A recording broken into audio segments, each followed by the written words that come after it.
Steven Wilkinson, welcome back to the show. Thank you. Delightful to be back. Been a long time, I think. Time flies when you're having fun. One of the first things I was going to ask, which will be the first thing I ask, is I think in a previous communication, a text communication you made some years back, you made a very insightful comment about giving advice about how to maintain robust mental as well as physical health. And I thought that showed great foresight, because what I would humbly suggest is part and parcel of what the world we're living through is that it's, well, I was going to ask you, how are you managing to sort of keep that stiff upper lip? Because I'd say that the psychological battery of what the Western world seems to be experiencing is pretty overwhelming sometimes. Yep. It's a really good question. As all your questions are always very good.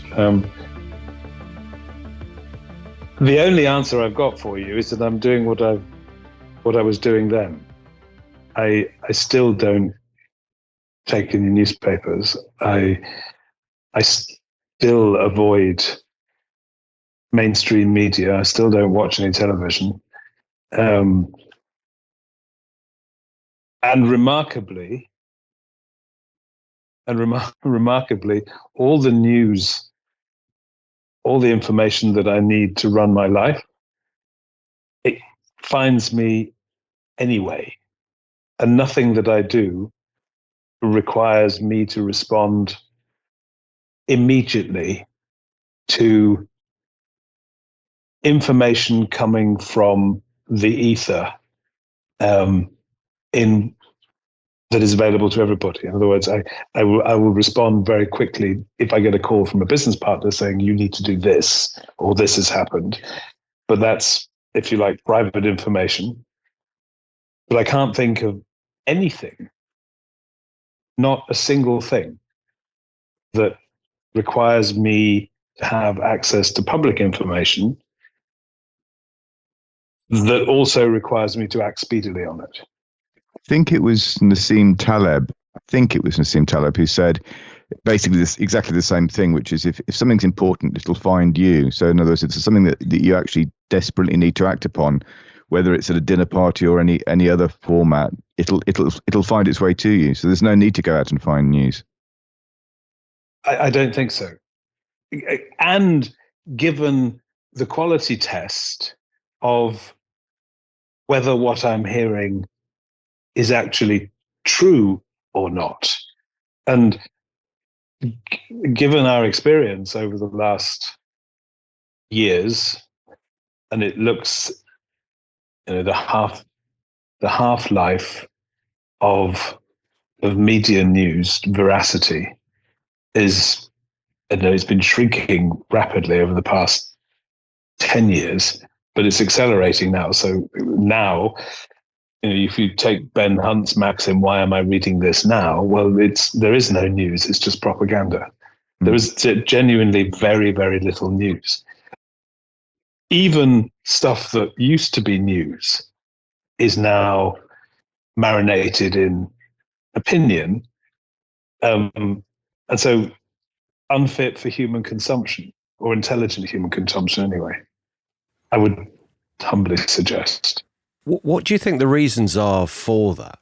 One of the books that I think has had the profoundest impact on my understanding of the world is Oren McIntyre's 2024 publication of The Total State, in which he says, in a liberal democracy, information becomes the product. So if you have, or opinion becomes the product. So if you have the circus of regular elections every 4 to 5 years, then manipulating public opinion becomes the primary thing for which you are incentivized. And everything is subsumed under that particular objective. And as we sort of approach the end of this particular cycle, the intensity with which opinion has to be manipulated in order to maintain the hold on power,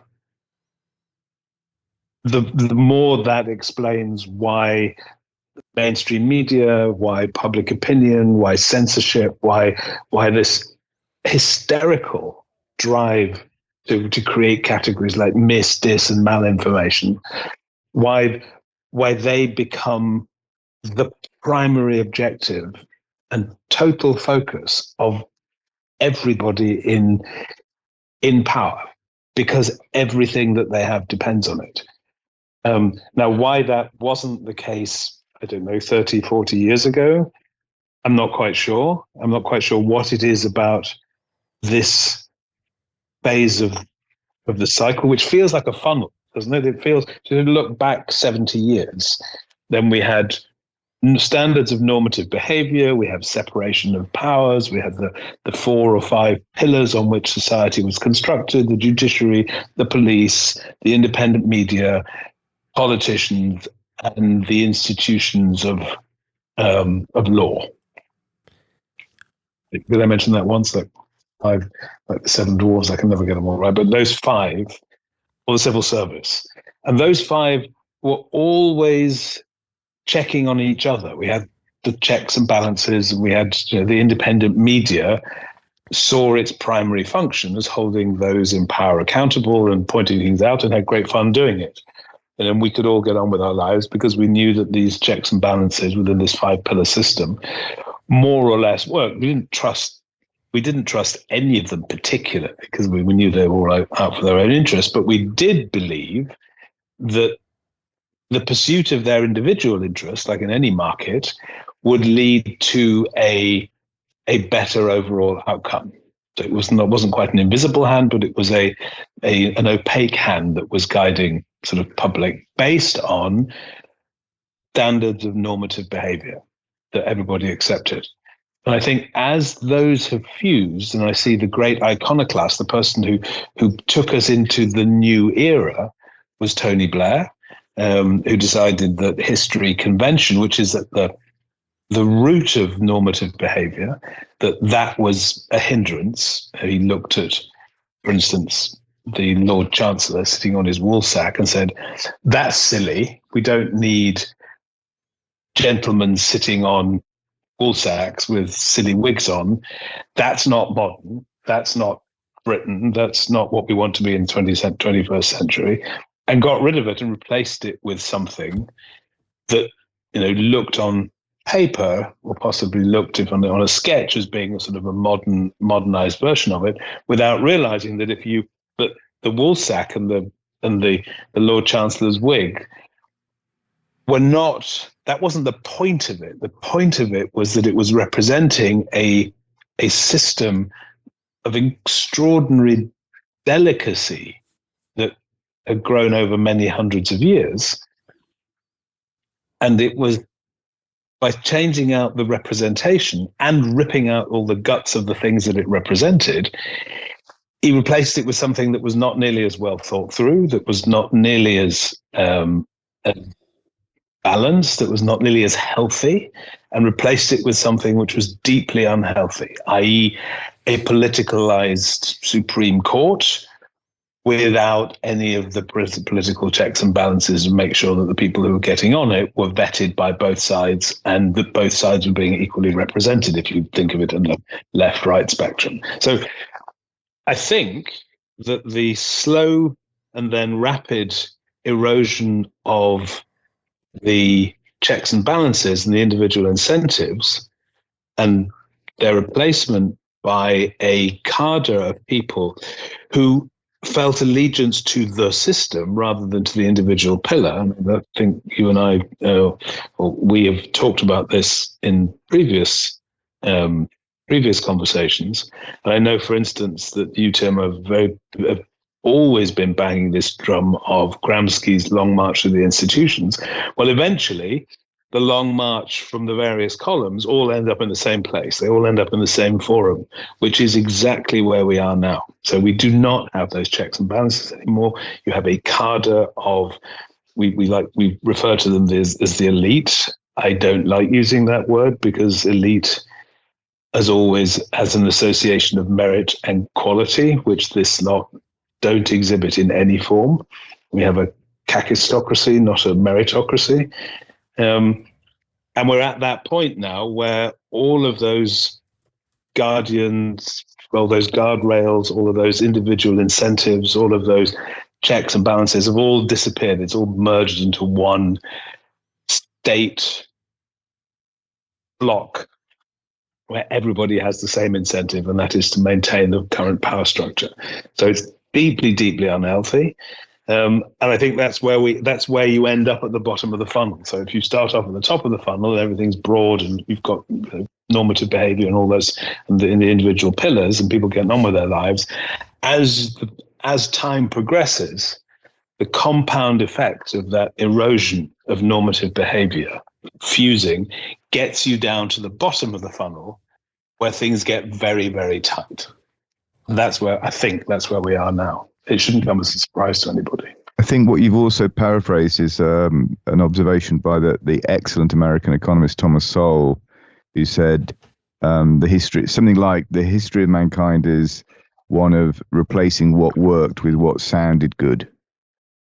Brilliant. Had not heard that before. He gives fantastic quote, this guy. Yeah, Thomas Sowell he probably just sits at home thinking of. He might be AI. He might actually be a hologram. He's just a quote machine. How old is Thomas Sowell? Oh, he must be in his 90s now, I'm thinking. You see, they can't let him die because otherwise, if we just run out, the AI machine is going to have to keep turning out some libertarian-sounding quotes. I mean, it's interesting that anything to do with media is interesting now, but I mean, I'm sort of tipping my hand to sort of media picks later, but the one glorious exception I think that we would probably both agree on is Substack. So Substack has become a significant force in my life for good over the last few years. Yeah, it's extraordinary, isn't it? The quality of writing and the sheer depth of essays and the immediate, highly intelligent processing of things that are happening in the world is extraordinary. So when I say I don't consume media, actually that's wrong.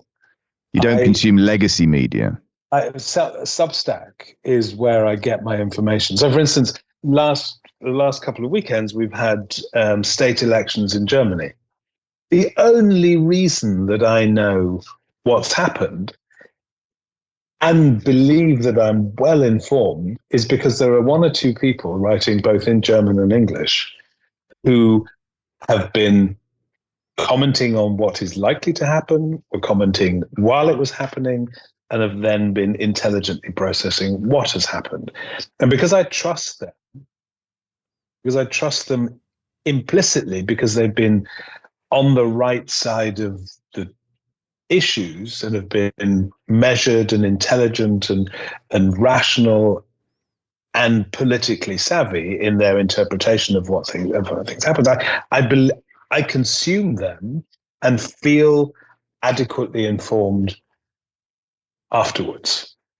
But I wouldn't know. I haven't picked up a paper and looked at the outcome of the Brandenburg or the Thüringen or the Saxon elections. I just have I've read it through people who are spending a lot of time looking at these things, understanding them far better than I could, and processing them. And because I know where they're coming from, because I know the political or philosophical framework with which they view the world and trust them to be as even-handed as they need to be, that's all I need.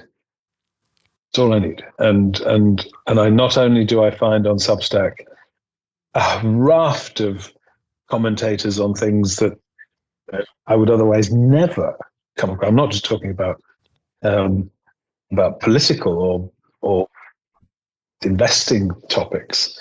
There's a wonderful lady I came across 2 weeks ago who only ever writes about ancient Greek mythology and ancient Greek architecture and all things ancient, and it's just a delight.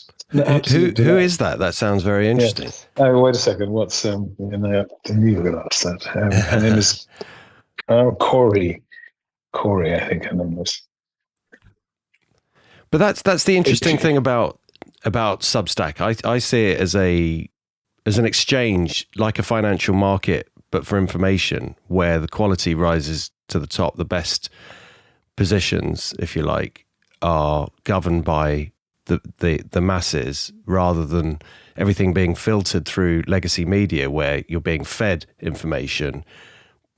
With a purpose. Yeah, there's a purpose. There's a purpose to what you are reading, and it is to bring you to an opinion and a perspective of the world that matches what those who are manufacturing that opinion need for the maintenance of their own power structures.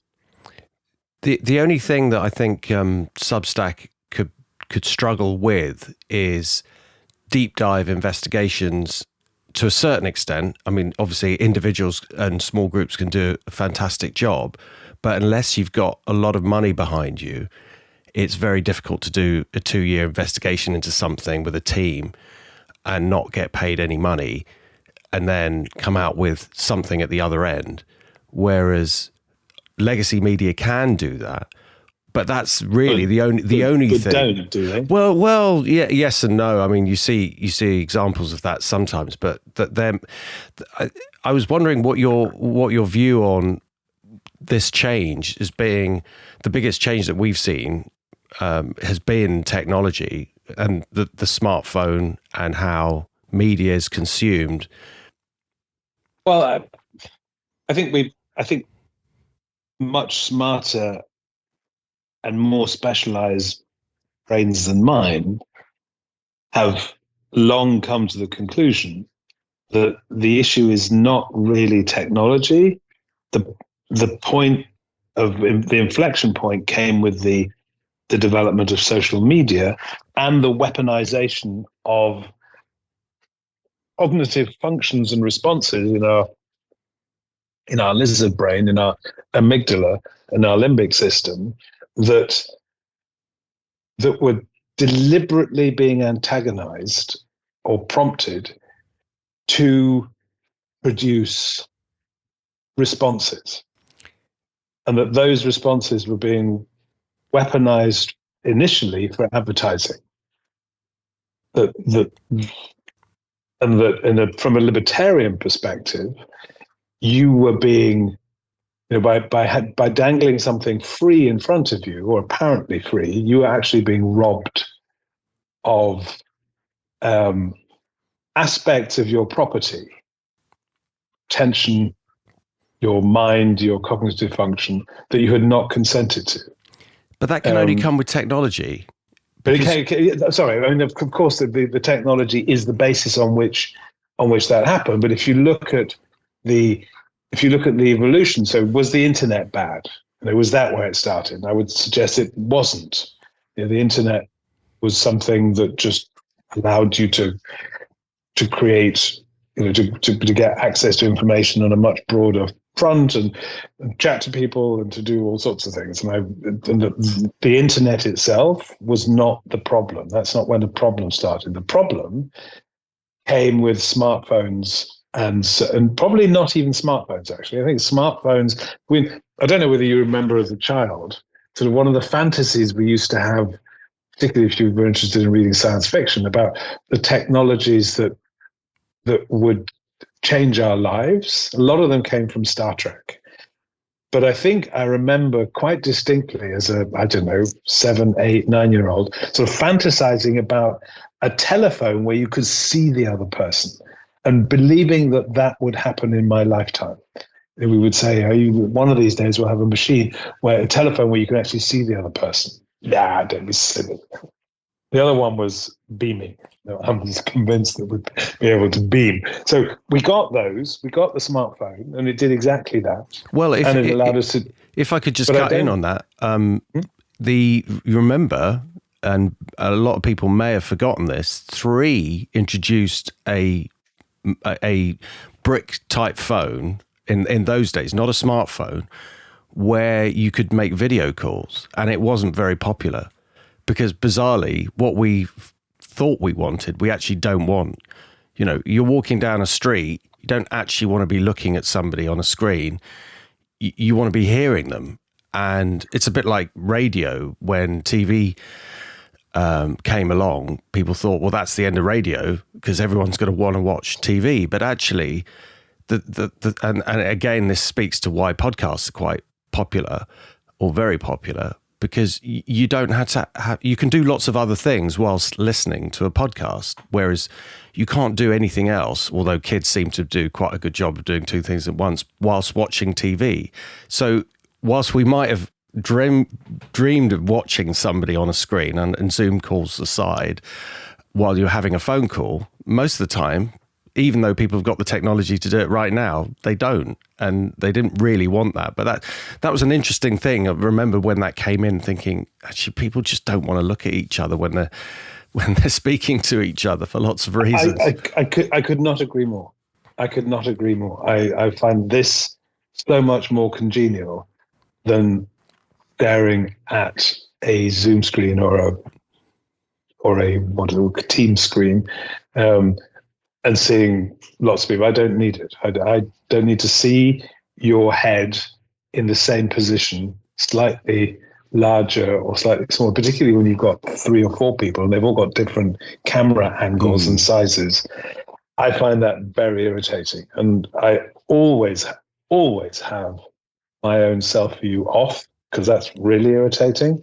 And I much prefer to be able to, 'cause I know what you look like. I don't need to see you to have this conversation because we're connected through our minds and through our voices in a way that is far superior. So I entirely agree. But I think the point that I'm trying to make, I think probably badly, is that the weaponization of the technology came through social media because it was deliberately using psychological manipulation techniques to hack into our responses and to get us hooked through the hormonal response and our primal need for affirmation, social proof, all the sort of basic things that we've known about forever. They were weaponized through social media, which only then were possible because of the smartphone technology, which itself was the natural evolution of the internet and our need to stay connected. So I'm trying to think of an equivalent. I mean, because the technology of the internet is very similar, particularly in its capital market evolution of other technologies that connected people. I mean, one of the most powerful books that I read that framed my thinking was in 1998 or 99, Alexander Chancellor's Devil Take the Hindmost, in which he describes the railway boom of the late 1840s. And reading that during the internet hype in 1999, or 1998, I've forgotten exactly when the book came out, but I remember buying it immediately it came out. And having a template for understanding all technologies that connect people better, faster, that shrink the globe, that bring us closer together, are playing into something, a deep requirement of our species to be connected. And then we had our trains, and things got, and people were terrified. I mean, women fainting when it went over 15 miles an hour on the Manchester Liverpool line, and all sorts of fun stories like that. But I'm trying to think what the equivalent metaphor would be from the railway line time to that weaponization of the technology, and I can't think of one. So I think the weaponization of the technology through social media, this hacking into our brains to produce primal responses, which, by the way, is a function of industrial capitalism. If you look at the 3 huge areas of the modern capitalist economy, through the three big industries that deliberately hack into primal responses. They are the food industry with its overuse of sugar. We're primed to respond to sugar. Hunter-gatherer days, if you found some wild raspberries or wild strawberries or blackberries, those were treats. They were primed to respond to that little bit of sugar because it's a highly concentrated form of energy.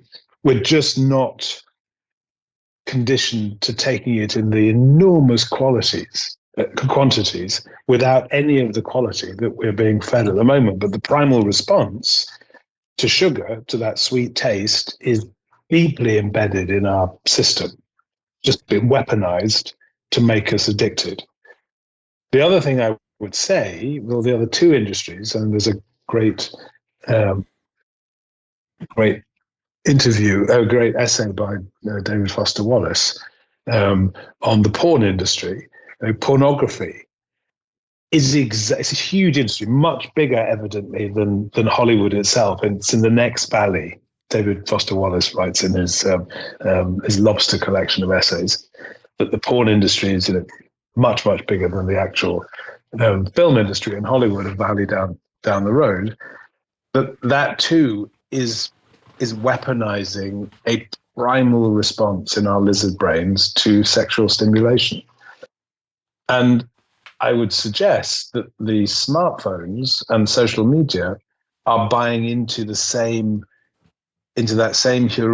same model of weaponizing innate human characteristics to force us into things subliminally and to effectively capture our cognition and steal it from us. It's interesting that porn's always the industry that first makes money out of a new medium. Yes, absolutely. How did porn do in the railway boom? Well, I dare say the industry of ladies of the night was facilitated by improved transport efficiency. But you asked about things that have changed, and one thing that definitely didn't change that much, and that is only because I wanted to share a sweet little anecdote, is telegraphy. And there's a story that someone, I think maybe an editor, like a magazine editor, wanted to know.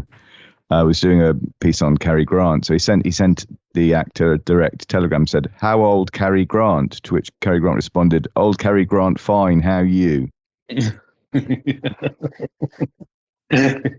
Quite.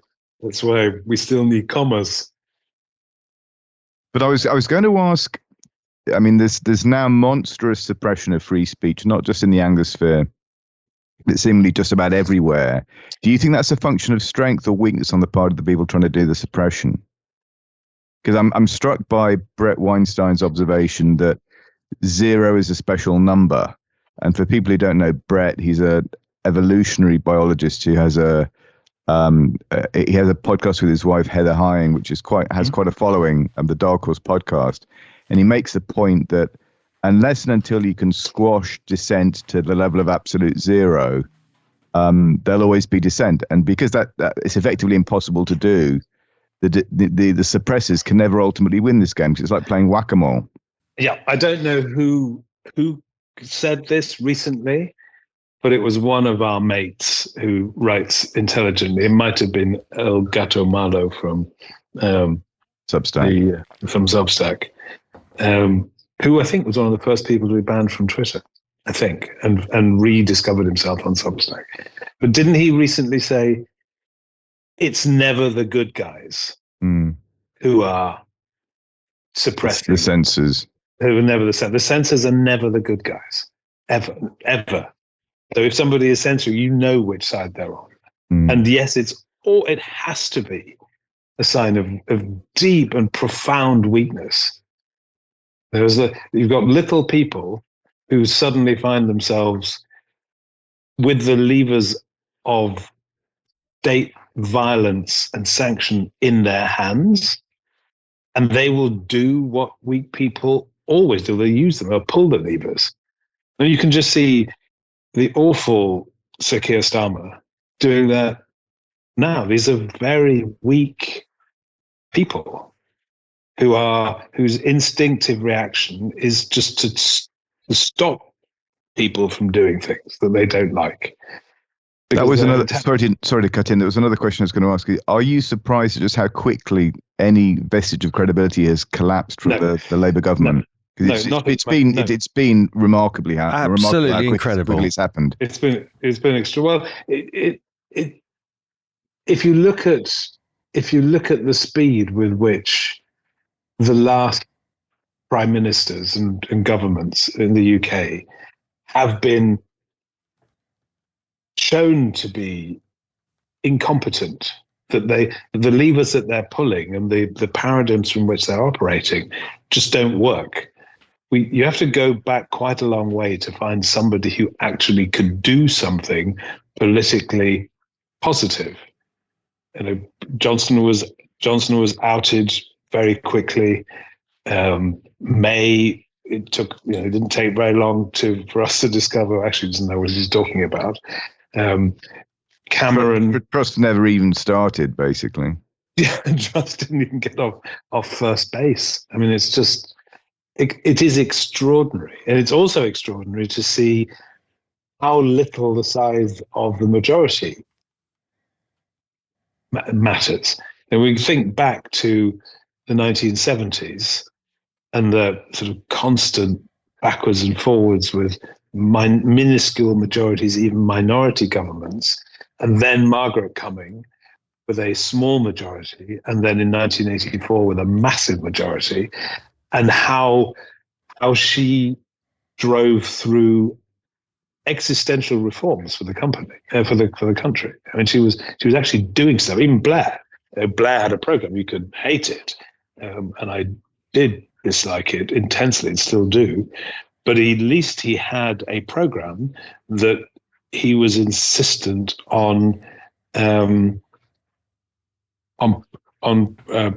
prosecuting, which he did, and he used his majorities. Now we've had Johnson handed a massive majority, which meant nothing. He didn't use it. I think it was the largest waste of political capital that we've ever witnessed in the country. And you have a Labour government now with an equally impressive majority, but elected by the smallest slither of the population that a government with that size majority has ever been elected. And they are proving their unfitness to run anything. A whelk stall. Whelk stalls require planning, and you've got to buy the whelks, and you've got to buy them properly, and you've got to have salesmen. So a whelk, I don't denigrate. I'm denigrating whelk stall. Yeah. So, and I think what we're seeing, this sort of accelerated exposure of incompetence, is, and I will keep returning to this idea of the funnel, because society is. I think that's what we're coming to. We're coming to this sort of denouement, where there is less and less and less room for error, for there's just less oxygen in the system as a result of the compounding effect of incompetence and mismanagement over the past 50, 70 years. Take your pick. And there's no room for anything anymore, which is why we're accelerating to a point at which it will break. I mean, it's already broken, we can see that, but at a point at which it breaks so badly, which it needs to do in order to go through a period of creative destruction from which a new order, a new way of doing things can emerge. And that is deeply tied to my understanding of where we are in capital markets at the moment. Could you expand on that a little? Well, again, it's been a running theme through certainly our conversations, and I know that you're a big fan of Jürgen Hulsmann, who I met at the 75th anniversary celebration of Mises's human action in Auburn in Alabama this summer. He was one of the people giving a speech, fantastic event, at the Mises Institute. And I know that you're a fan of Holtzman's and that you have read The Ethics of Money Production, which I think is a superb book. And I believe deeply, and I think it was you that put me onto that book many years ago. I'm thinking 5 or 6 years ago. I read it, and it immediately created a heuristic for me, or a paradigm that resonated deeply with things that I believe anyway. And that is that money and its soundness influences normative behavior in society. So if you have sound money that people can trust in the natural, I'm going to call it bourgeois, because there is a group of people who loathe the type of people who think that that's a good idea. So the bourgeois program is based on the time value of money, and that there is a trade-off between saving and consumption on a timeline.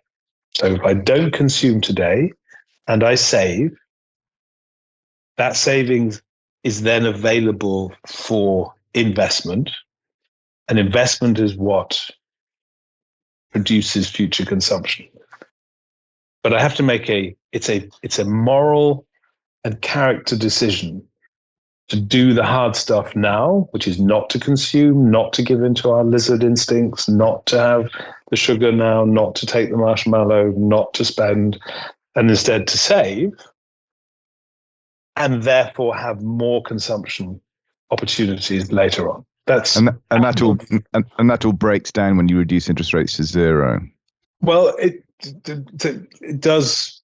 Producing interest rates going to zero is a natural consequence of overproduction of money itself. So if you have a system that has no real bounds to it, it's overly financialized. You move from finance being, or the availability of investable capital being, the determinant of future prosperity. What you're doing is you are degrading the value of today's money at the expense of both the future ability to invest and, of course, through the inflation, the denigration of the willingness to save. So once you get, all that technical stuff that happens with fractional banking and with government debt and all the things that sound really complicated. At a very base level, it has to do with standards of behavior and ethics, which is why Holtzman is absolutely correct to talk about an ethics of money production.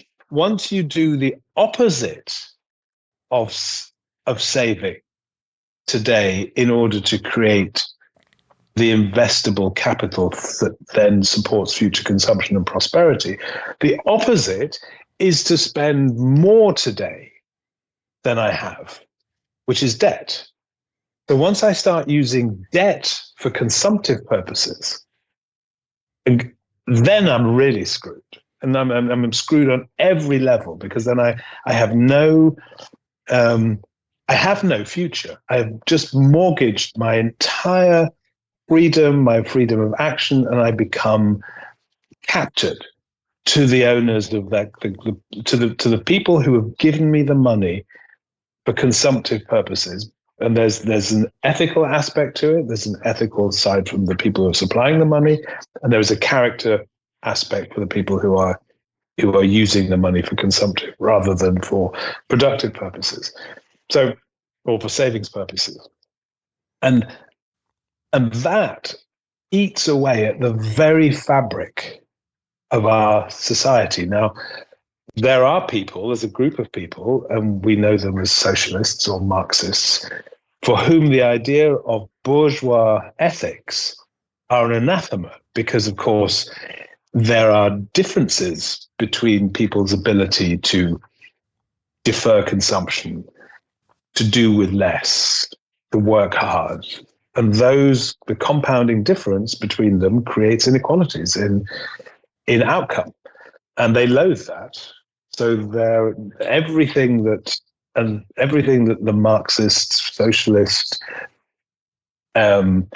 attitude has at its core is a deep resentment of the very bourgeois ethics that go along with sound economic habits, sound money, production, and the ownership structure that goes with that ability to defer consumption.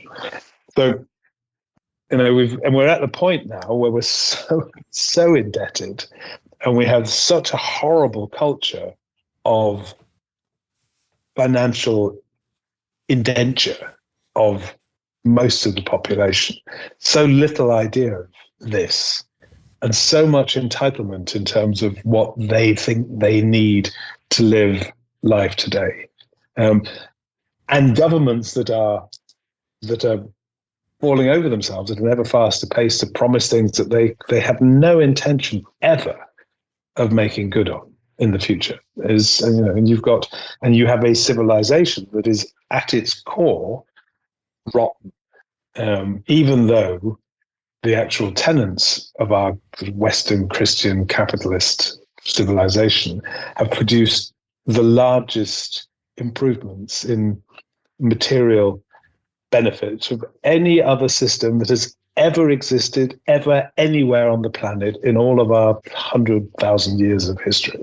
So, it's just a testament to the strength of the system itself that even many, many decades of total fuck-uppery have not managed to kill its essential productive and beneficial outcomes. There you go. That's it.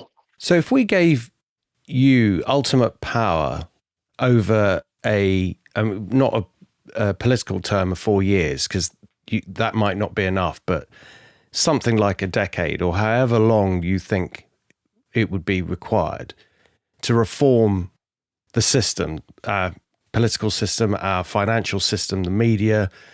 I know this is a big question, but if that's too big, which part would you, or what would you actually do? And where would you start to fix all these problems? Because one thing is identifying problems. The other is, what do we do about it? Well, it has to be, it has to be deconstructing. You have to, the attitude has to be one of making that one person completely redundant. The job would be, this is a question you ask a lot, isn't it? It depends. You sort of said, you ask people, what would you do if you had the levers of power? What was the first thing you'd do? And people would say, well, I'd introduce the gold standard, or I think because the problem is centralization, the answer has to be decentralization. When we asked this of Jörg, Guido, his response was get government out of education. I remember that. Guido, who's fine, sorry. Which I thought was quite. It wasn't the answer I was expecting. I was expecting a monetary answer, not an establishment orientated answer. But it has to be deconstruction.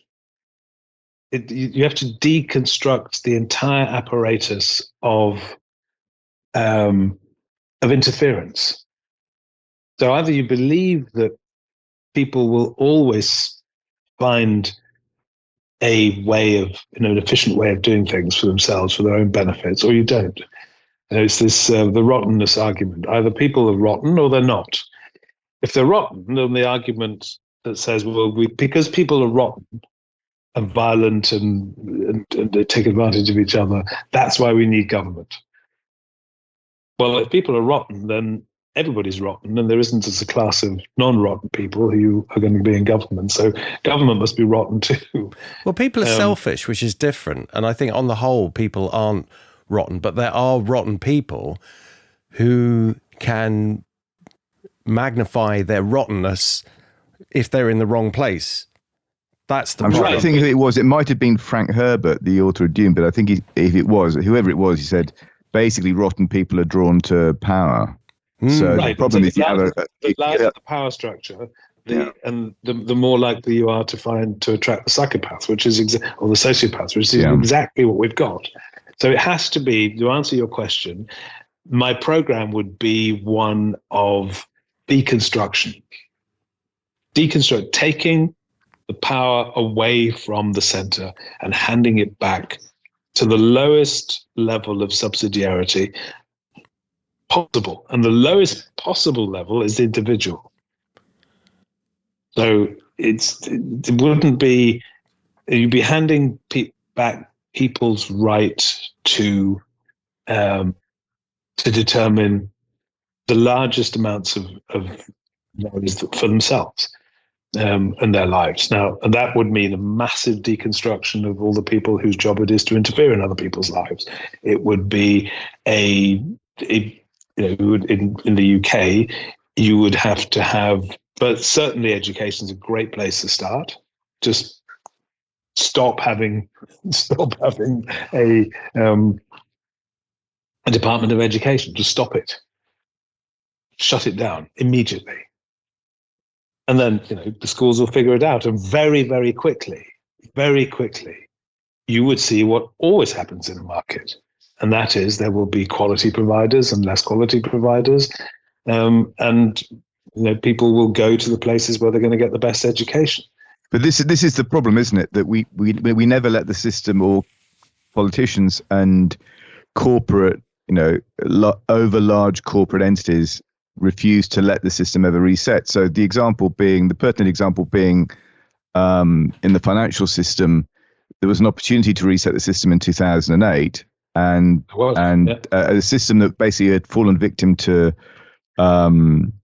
regulatory capture blinked. So instead of having an ethical reset, we just papered over the cracks. And the result is, well, now, however many years later, 16 years later, the gold price is at a new nominal all-time high in pretty much every currency. So to your point about, having sound money, we had Lawrence Lippard on the show some months back, and I think Twitter bio is "fix the money, fix the world." But the problem is that even people in the industry don't understand what money is or where it should come from. Right, and you have of course, the issue and this very, very arcane discussion around fractional banking and how does an expanding economy make the capital available for that expansion? How do you do that if you don't have a fractional banking system? Well, the answer to that is to go back to the Victorian age and look at the economy that had the single largest increase in productivity, which was the British economy between, let's say, 1830 and 1880. And it conquered the world on a capital base that was a 10th or a 12th of the current capital to GDP structure. So we don't need all this money. All this money is just turning everything into a financialized product, and into basically a casino, which is where we are now. So I'm not sure that I've answered the question properly, because there isn't a trite answer, but the general strategic thrust would have to be less and less and less. So you'll be constantly whittling away and making some fairly large closures, as you would in the restructuring of a complex business. You look at it and say, well, which bits are totally irrational and not producing negative outcomes? You just shut them, and if there's some capital left, you put that capital you distribute it, or you put it into other restructuring areas, but you shut them down. If they're not producing anything in terms of positive output, you shut it down. That would be my approach. I'd just shut down as much as possible and evolve power back to the individual as far as possible. I'm struck by the analogy of, let's say, government to, say, a corporation in the context of, for a non-financial corporation, the generation of a product or service should come first, and then the money will follow. Whereas in a financial organization, the generation of money is itself the end point. So there's a natural trend towards rottenness in a financial organization in a way that there isn't for something that's outside the financial system. Do you see the point? That Oh yeah. I've reached the sort of the media pick far too early, but the one I was going to highlight for this week, and I know it's one that's also close to your heart, is David Senra's Founders podcasts, which are basically you've nicked one of mine. Which is basically a collection of, so for people who haven't discovered it yet, and I recommend it to anybody wholeheartedly. David is an American guy, relatively young American guy, who sort of is pledged to read a business biography, typically of a successful entrepreneur, not always, but mostly successful entrepreneurs throughout history.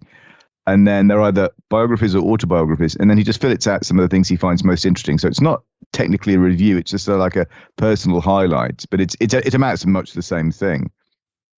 And one of the ones I was listening to, I was actually finishing it this morning, is Akio Morita of Sony, which is an extraordinary story in itself. I mean, nearly all of these are extraordinary stories. But it's the point that you focus, particularly in a Japanese context where there is honor in hard work, which I don't think is necessarily the case in the West. That's been sort of bred out of us recently.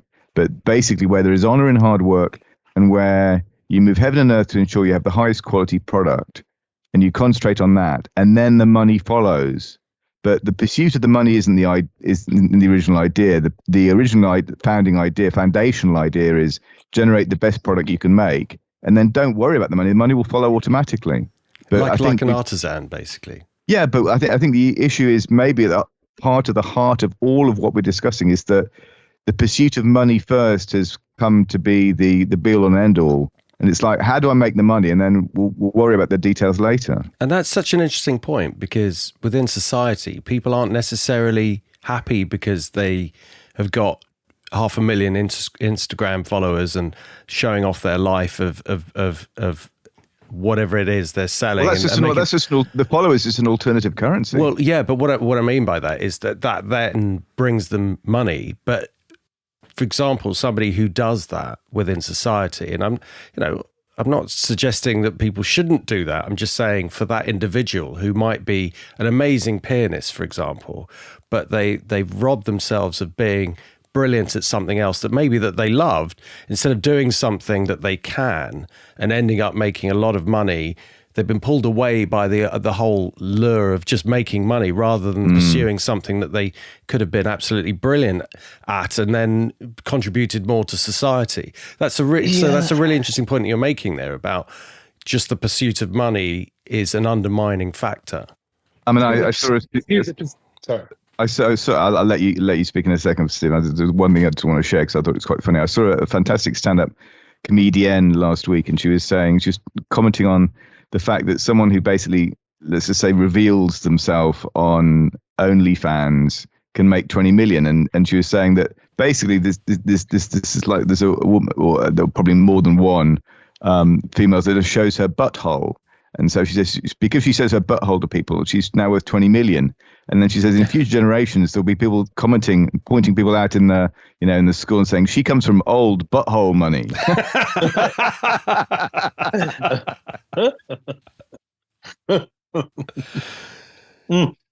Yeah. I'm going to take issue with this slightly romantic idea that it is a very Puritan idea. If you are single-mindedly dedicated to quality, that the money will follow. I know where you're going with it. It should. All things equal, it should follow. Well, it's not an unreasonable assumption. It might not be money though. If I could just interject there, I think the point is that it's how you define happiness. You could be extremely happy with less money, and provide a service to society as well at the same time. That's how I see it. Well, it's all. I saw a quote. I forget who it was. It might have been Buffett himself saying the problem is envy. It's not greed. It's envy. So in the same way that the response to the way media has metastasized over recent years is to cut out the media, the response to all of these things is just to cut out the stuff that's irrelevant. I mean, to give an example of the money idea, there was a study that was done of people who won the lottery and what happened in their lives. And long story short, for many of them, it just ruined it.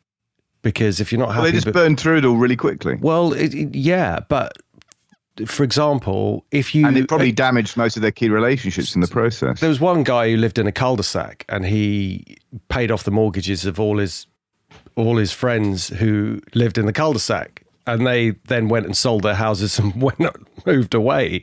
Yeah, they headed for the hills. Headed for the hills, and in his local pub, everybody assumed that he would have to buy the drinks all the time. But why is that? Why is that? That is because I think I've told my children this for years, that being able to deal with wealth is exactly the same process as training in the gym. You do not start with 120-pound weights. You start really slow. You start really slowly and you build up muscle resistance to enable you to hold it at higher weights. Wealth is exactly the same. And there was a further point that I tried to distill into them because it's fundamental to my understanding of how money works, and that is there is a huge difference between capital and income.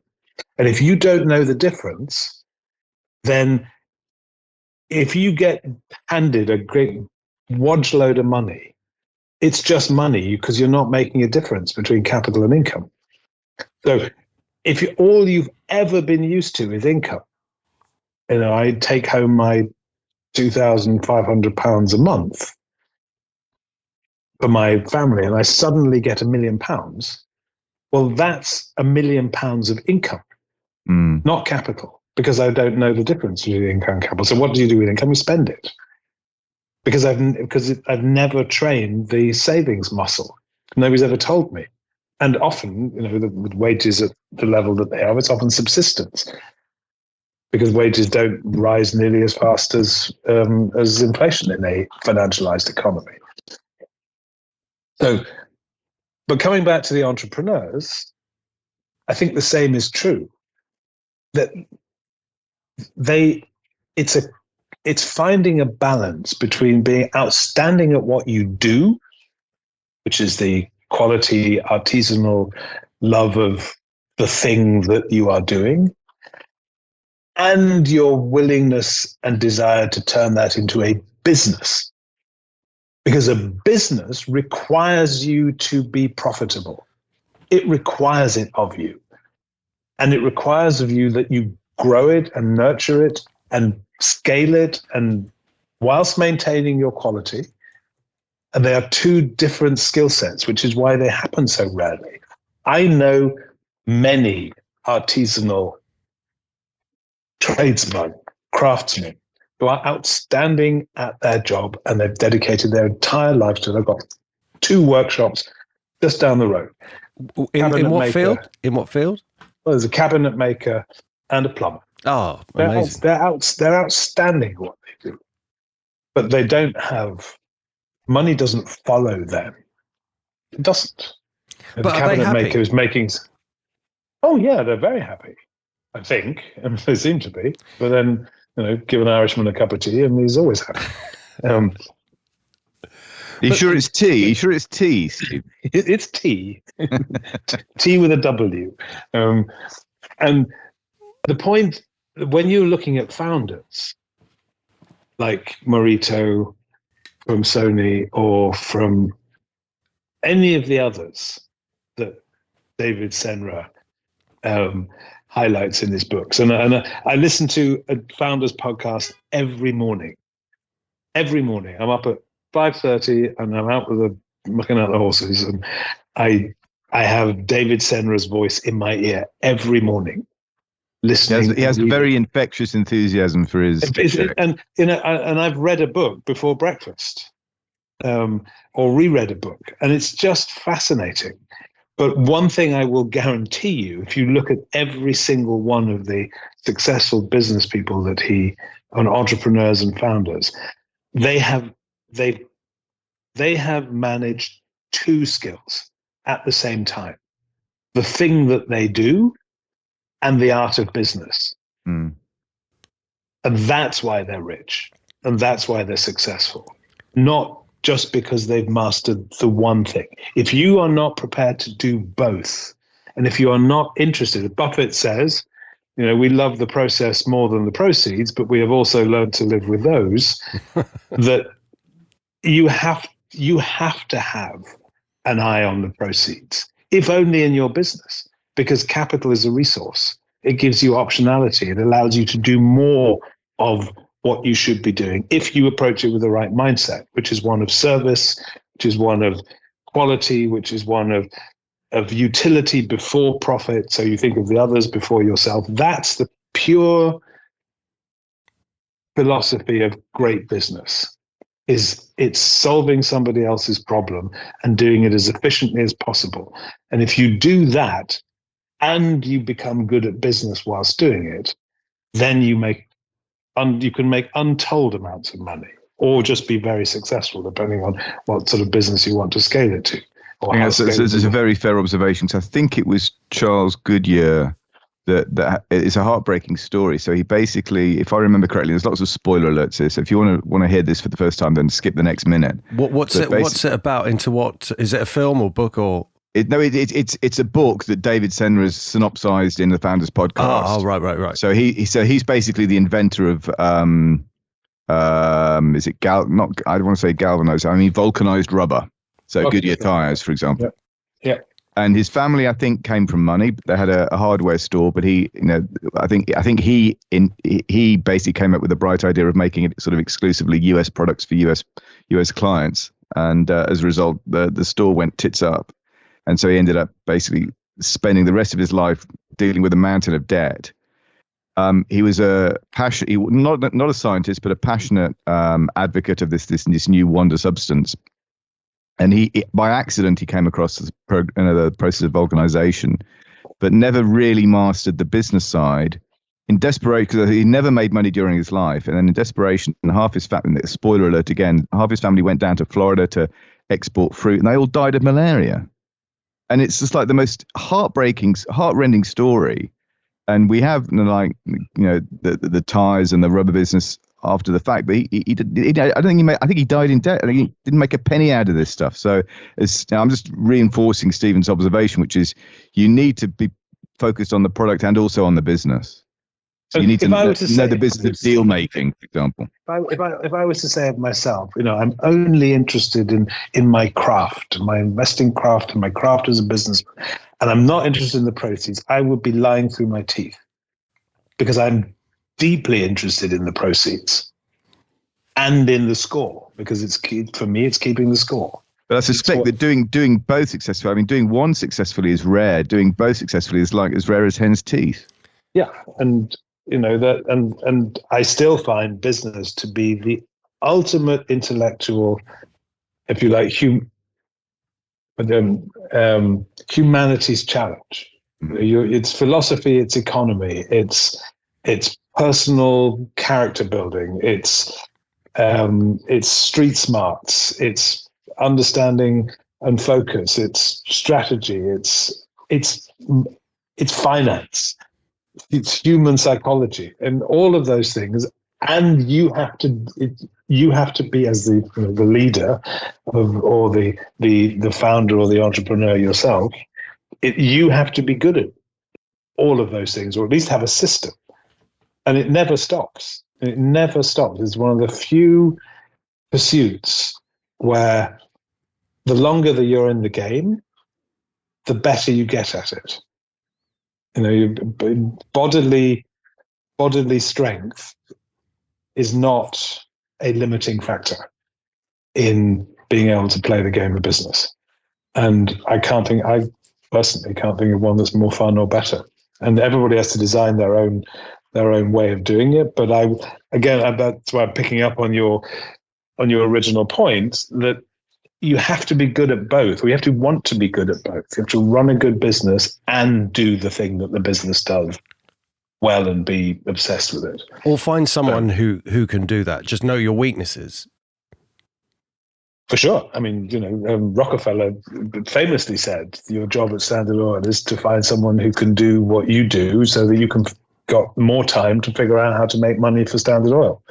That's your job is to make yourself the thing that you are hired for, to train somebody else to do it so that you can go on to hire more productive work.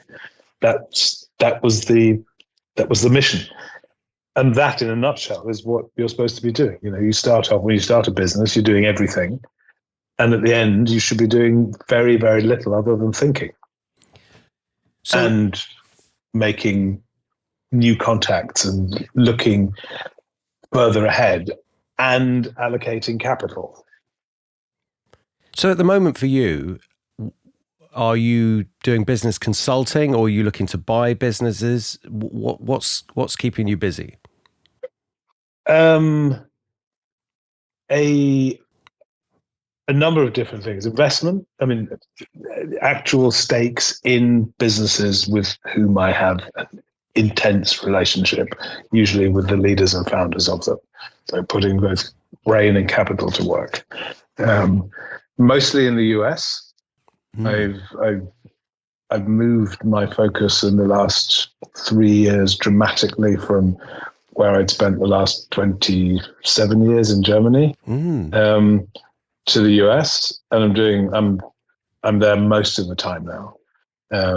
At least I am spending pretty much all of my thinking time in the US, and 3 to 4 months a year visiting the businesses that I'm involved with.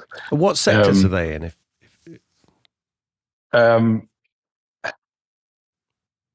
Big focus on businesses that are profiting from, or whose economics are likely to see them through what I think is coming in the next few years, and possibly to thrive through that. So healthcare, real estate, healthcare development, healthcare infrastructure is one that I'm deeply invested in at the moment. I believe that the challenges facing the healthcare industries, and I know too little about the UK, and I don't think anybody's allowed to talk about the UK, because otherwise you get burnt at the stake if you dare to suggest that it might not be the most beautiful of all systems in the world.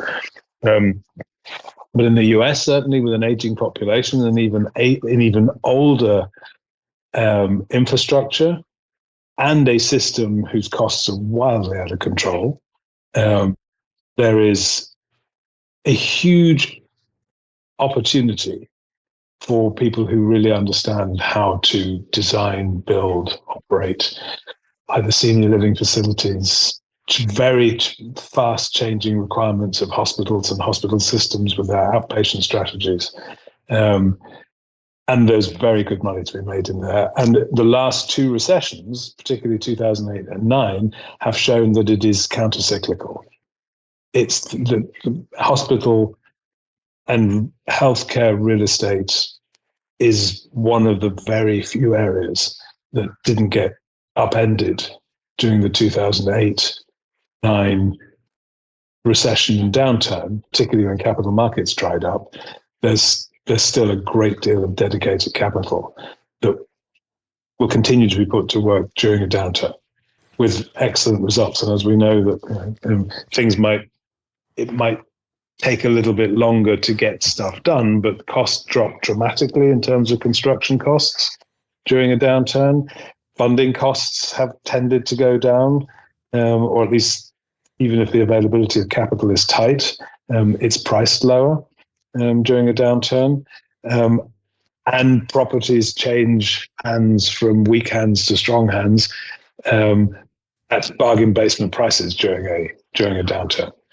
And that, with an underlying steady volume of demand, is making that particular industry, in which I'm spending a great deal of time, very attractive. Very attractive. So I have this image of, and perhaps not quite so aggressive, of you being a bit like the Gordon Ramsay who goes in and looks at the restaurant and goes, right, your menu's too big. This is wrong. This is wrong. You need to focus on this, and this, and then trying to affect change in a business of that nature. Is it like that? What are the biggest challenges you face when dealing with these businesses? I'm usually brought in as an external thinking partner, usually on recommendation. Very rarely have I approached a business and said, I think I'd like to work with you. And I end up doing, and if that's the case, there's usually some sort of leadership challenge around growth, access to capital, reorganization, that then presents opportunities for taking a personal stake. So when you meet resistance from someone who has control and has influenced the company in the past and perhaps can't see the vision that you've got, how do you deal with that? It's a really good question. Well, the only reason I'm there and at the table is because there is at least a sense that things might be done in a different way, and I couldn't be further from the Gordon Ramsay. He's the chef that swears a lot, isn't he? Yeah, I mean, I knew that wasn't your style anyway, but it was just the whole idea of turning a good business, where it needs tweaks and changes that perhaps the owners are too focused on one thing, just can't see the big picture, which is where you come in and just say, look, this is what you're doing wrong. This is where you need to make the changes. I guess that for people who aren't familiar, I mean, if it's logical, what you are doing as a non-executive director, as an outside shareholder, as a thinking partner, as a sparring partner for the leader, is you are opening up new ways of looking at things, because they're usually so deep in the weeds that it takes effort to just come and look at the business from somebody else's perspective, and particularly with a financial background as an investor. If you're looking at investors look at businesses in a completely different way to the people who are actually living them. Completely different. We look at different things. We have a different. We view the deployment of capital in the business in a different way. It's not personal. It should be more rational. We're seeing things in context, which often, you can't read the label of the jar that you're sitting in. So having somebody on the outside, as I say, in that non-executive position, not involved in the day-to-day operations, but deeply vested in the success of the individual and the business, you are able to supply context, and that's what you're there for. So, when you say you do meet resistance, but as long as you're not making it a pissing contest, which is about the worst thing you can do as somebody who is advising, or as I say, coming in as an outside investor or non-executive, the last thing in the world you're trying to do is to replace them or to make, to say, I'm better than you are. That's the very worst thing in the world. But you are offering context, perspective, and hopefully wisdom that allows them to say, yep, I haven't thought of it like that. And then to start their sort of creative juices flowing as to how to incorporate what they've just seen into improving the operations of the business.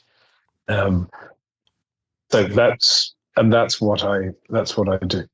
So by virtue of the fact that they've asked you to be involved, they're looking for change, and they're looking for ideas. So Yes. you're saying you might not Yes. necessarily have to push that agenda forward. You can just say, with the benefit of my experience, this is what I think your business needs, and it's whether they decide to take it or not.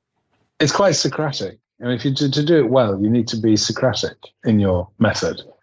The idea has to sort of suggest itself out of the conversation and feel as if the perspective has evolved through the conversation, and it's been nurtured by the person who then has to take responsibility for it. But yes, yeah, and time. You've got to be patient. And I run my business on an anemic overhead, really anemic. I pared it down to the absolute minimum. But of others who don't quite have that flexibility, just making sure that they are buying into it and understand it and own it is the best way of executing change. And I think it was Charlie Munger who said, it's amazing what you can get done if you don't need to take credit for it. So many brilliant quotes from him. Indeed. And my media pick, or one of them that I brought on my little list, is the new version of his of Poor Charlie's Almanac, which was published by by John Collinson, one of the Stripe brothers, literally just before his passing last December, and it is quite superb, absolutely magnificent. What is your reading of your taking of the temperature of the business conditions in the US? And I know you're not focused anymore on Germany, but being such an I'm still there a lot, and there's a lot of what I will say is there was a lot of capital looking to relocate to the US from the centre of Europe. There's an awful lot of interest from wealthy German families, principals, of redeploying capital in the US. Is that a political thing, do you think? Or do you think it's just because the US model seems to be outperforming, and it's just sort of like a black hole sucking up capital from the world? I think there's quite the Venn diagram of those two things has a large overlap. So the current political climate in Germany is leading with its lunatic energy policies, and its complete rejection of the harmonious way with which industry and the regulatory state worked in the past for the benefit of industry in general. That has been abandoned.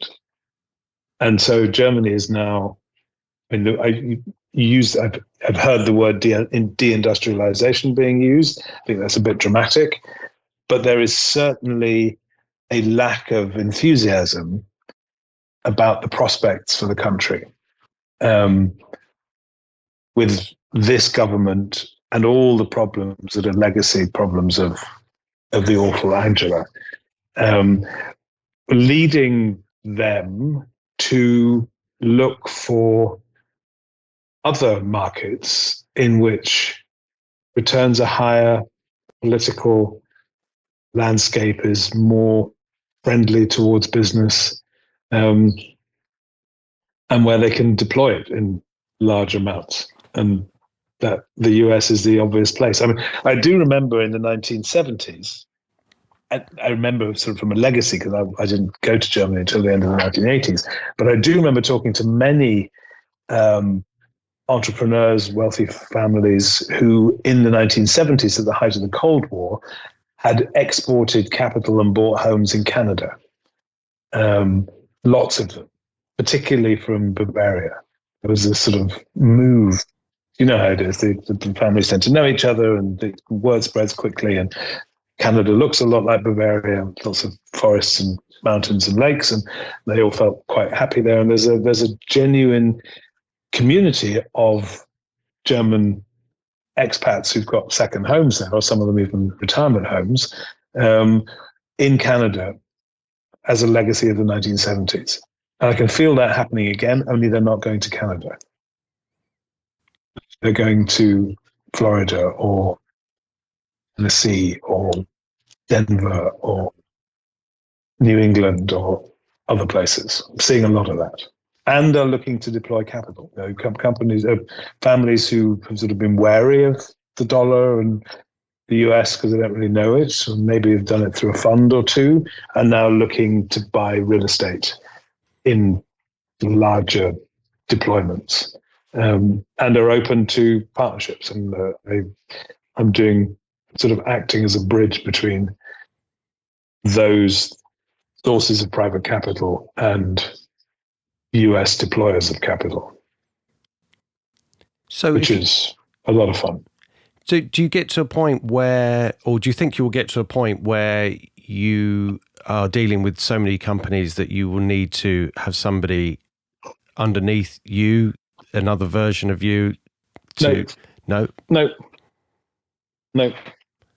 won't. I delegate like mad now anyway, and I have a finite limit.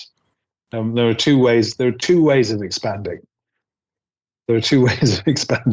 One of them, from a business perspective, one of them is to add staff, and the other is to grow up, to just increase your pricing until you get to the point, of satiation. And I've definitely chosen the second of those parts. Have your children shown any interest in what you do? As obviously you could be training them. Are they interested in business in the same way that you are? They are, but not in this. They are. Simply because they've had 20 years of dinner table conversations, and by the way, coming back to David Senra, I have encouraged all of them over the last year to listen to episodes from Founders Podcast regularly, because it's as good as an MBA, better, I would say. I've said to my youngest son, who's a fanatical Founders Podcast listener, listened to at least 150 episodes. I told him, if you do it, it'll change the way you think. It'll change your brain structure, because the themes that appear in the Founders Podcast episodes, they just keep getting repeated. It's the same thing over and over and over again. And I think the single most important lesson for them right now, in this point of their careers, and they're just starting at the age of 20, 21, 22, is do the work in front of you. I think Charlie Munger refers to that as Carlyle's law, which I'd never heard of before. And I picked up for the first time in this new edition of his Poor Charlie's Almanac. Carlyle's law just says, do what's in front of you to the best of your ability. And good things will result from that. Opportunities will result from that. I think he's sort of playing on his love of Benjamin Franklin, who also said that through the visible evidence of your industriousness, you will draw the attention of men of purpose. That's what Franklin said. So people who are in business and are in power or have opportunities to give to a young man will give to the one who is demonstrating his industriousness. So just do the work in front of you as best you can, and good things will happen. And I believe that deeply. And then if you're prepared and if you're looking for opportunity, then when it comes, you will have a much better chance of recognizing it and jumping on it. Have you heard of that, Tim? No, that's news to me. I've probably come across the general principle, but not the specific that Stephen's referring to. I can't verify because I don't know. I'm not even sure which Carlyle it is. It might be Carlyle, it might be the historian. I don't know. But Munger refers to it as Carlyle's law. But I think it's comparable to something, again, from the Founders podcast, which is a quote from, I think, Henry Kaiser, which is problems are just opportunities and work clothes. Yeah. So the answer to that, Paul, is they're very ambitious for themselves, but they're also putting in the reps. And I don't know whether we've talked about this before, but we have encouraged our children, because we just don't know what the next years will bring. We don't even know what the next 5 years will bring, let alone the next 70. They're 20, and they're probably going to be the first generation that can reasonably expect to live to 100. They look after themselves. Well, then who knows what's going to happen, until the end of this century. It's just, so what we've encouraged them to do is to learn a trade before they go to university. And they've all taken us up on that offer to do that. And so all of them have been either in Germany or Austria learning a trade to a level of guild certified competence. Not, they don't have to master it, they don't have to do their master, but to learn one of them. So we've got a carpenter, a joiner, mechanic, and a seamstress in our brood who have now learned that trade, because my fundamental belief is that if you have a trade and good manners and a decent work ethic, then you will never lack for a roof over your head or food on your table or community, because there's always work to be done, particularly if you know how to serve. And on the basis of that, they don't have to use those as the foundations for their careers, but what they're learning is to connect their brains with the material world and to have a skill set that that uses their hands, basically. And all of them, my youngest son has just started his joinery apprenticeship in just south of Munich, and couldn't be happier. My eldest son did carpentry, which I never expected him to do as well as he did. He's never going to be a carpenter, but he said, it's taught me so much about myself and about how other people think. I was in a non-privileged environment. I had to learn to knuckle down.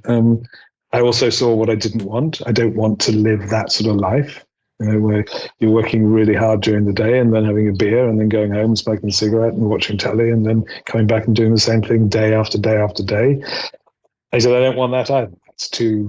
That's not what I want. But he's a good cabinet maker now, and he will be able to use that skill all his life and all the other things that 2.5 year period taught him. And like Keir Starmer, FNAF. Explain that to me. Cabinet maker. It wasn't worthy of response. So abject, despairing silence was the appropriate response for that one. But he is also the son of a toolmaker. That's what I was thinking. That's where I thought the reference came. And his dad did a very good job. Yeah. Making a complete tool. So, yes.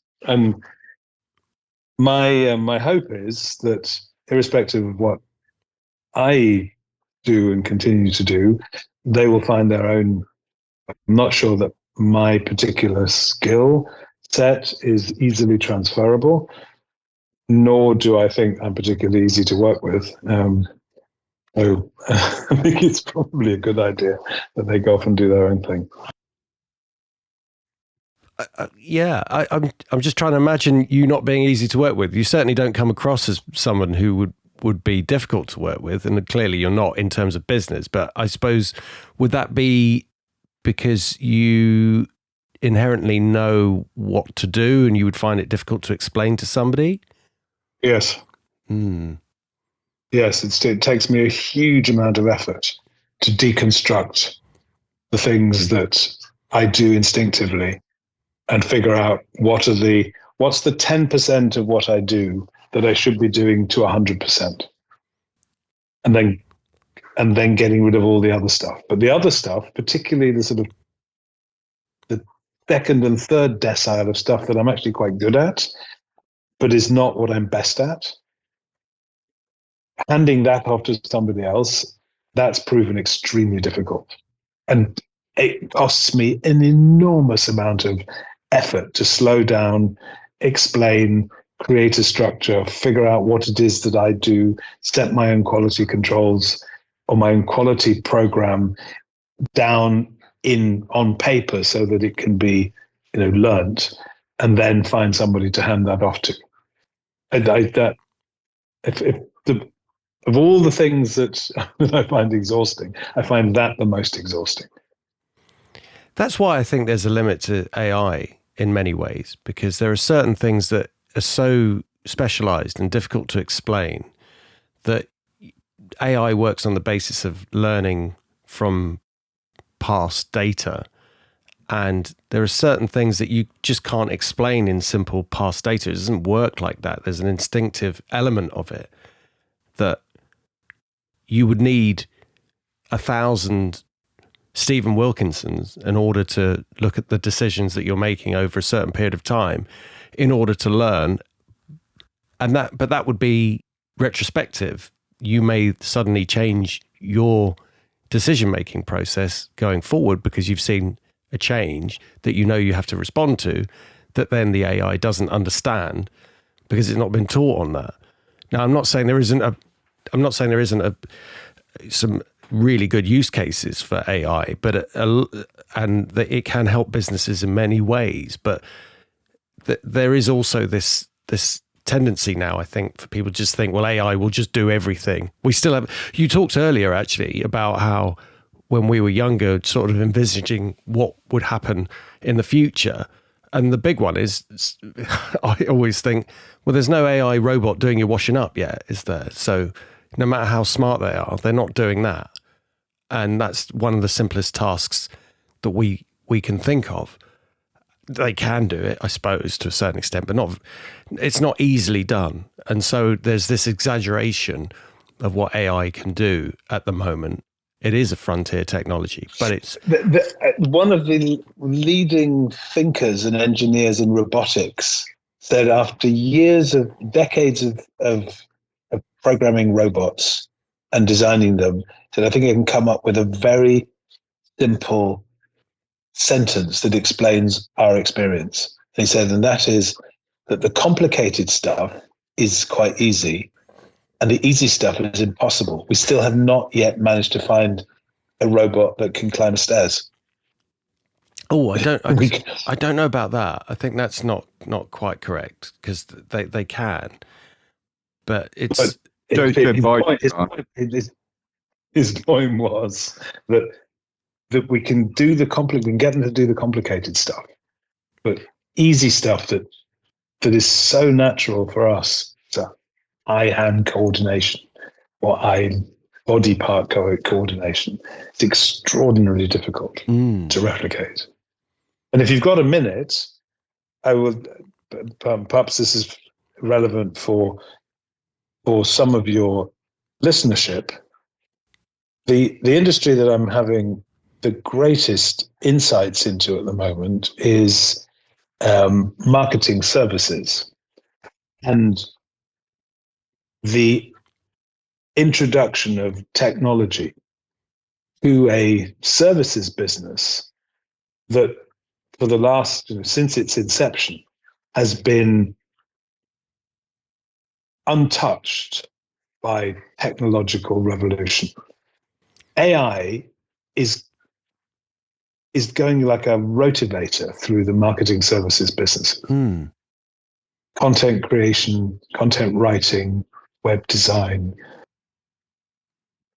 just the whole program of marketing services, which is a little bit like the financial industry. You didn't actually have to have any qualifications to go into it. There were lots of productivity tools that you could use. They got better, but there was no fundamental challenge to human beings doing it. And that industry is being decimated by AI.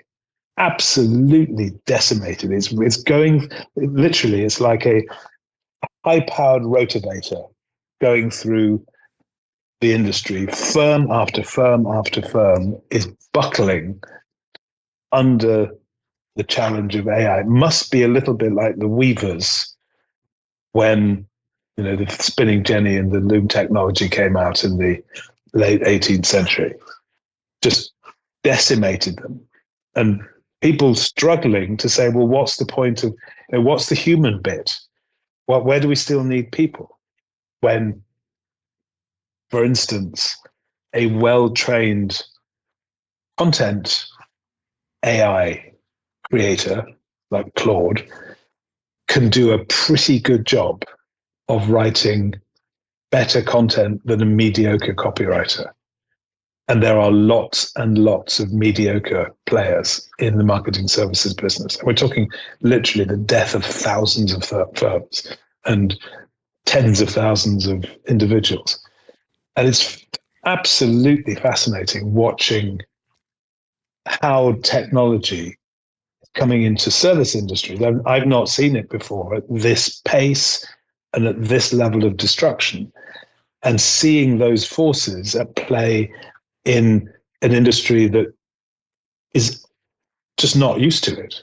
It's not used to having technology replace sort of the essential human delivery mechanism. And they're struggling to find, well, what's the point of us? What's the residual high quality work that a human being can do if AI, suitably trained, monitored, and programmed, can do the job in a fraction of the time? And we're talking, 3 weeks to deliver a creative brief with humans to 30 minutes.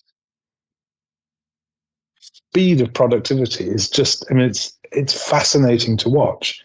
I'm deeply involved with a business who was affected by it, but also happens to have the technological skills and recognized it early enough to parlay that knowledge into a technological solution of its own. And just being a part of that business and deeply vested in it is fascinating, because I think that's going to happen, and probably is happening, in many other areas where there's a sort of degree of smug complacency, which is, well, you can't possibly do that without humans, so we're safe. And what I'm learning is, absolutely not.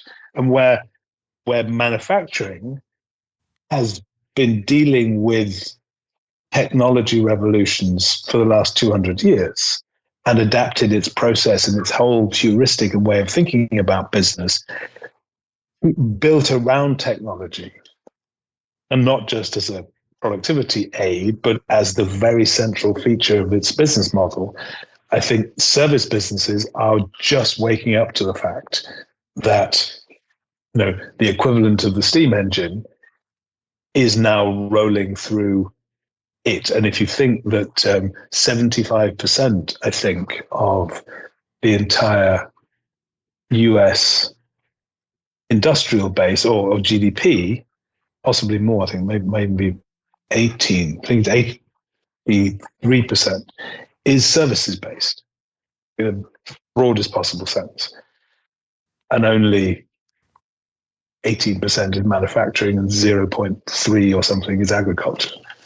It used to be exactly the opposite 100 years ago.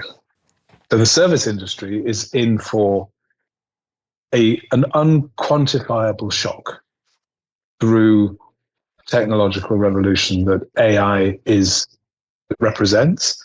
And I'm seeing it live and firsthand. I get reports on my desk every single week at the accelerating rate of change, and the destruction that it's causing. I'm conscious that we've probably only scratched the surface on this one, but unfortunately I'm going to have to bow out quite shortly. If people want to get a hold of you, Stephen, what's the best way for them to do that, or to find out more about what you do? Yeah, on Substack, Pitchfork Papers, where I write not nearly as regularly as I used to, but hoping to reestablish that habit every Friday on Substack, so substack.pitchforkpapers.goodandprosper.com, or on my website, which is about to get relaunched, I think at the beginning of next week, goodandprosper.com. I used to be on Twitter. I'm not there anymore, or it's not called Twitter anymore, X. Because I kept getting spam mails from Elon Musk, and that just irritated me. And every second tweet was from him.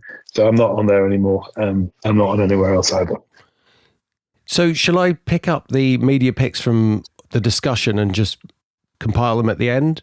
Is that fine? Leave them as I would have thought. We can leave them in. Well, what I meant was the two that I would definitely recommend.